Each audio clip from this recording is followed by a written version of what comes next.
صاحبکار تاجیک سراجالدین خولوف از حساب خود 1 کیلومتر روی موشنگرد بین دهات توتقبول و قبیل در کنار شهر نورک را منفش کرده است. خبرگزاری رسمی خاور با نشر 6 عکس از محله ساختمان راه خبر داد که این اقدام به پیشواز 30 سالگی استقلال تاجیکستان که ماه سپتامبر سال جاری تجلیل می شود انجام شده است.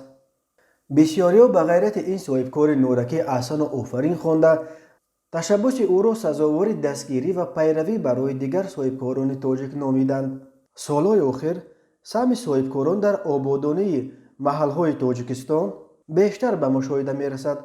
از جمله 2 سال پیش از حساب صاحبکاران نورشید مشرفوف و عبدالخلیل غلاموف در نویه رودکی 2 مکتب 3 قبطه هر کدامش با خرج بیش از 20 میلیون سومانی ساخته شد.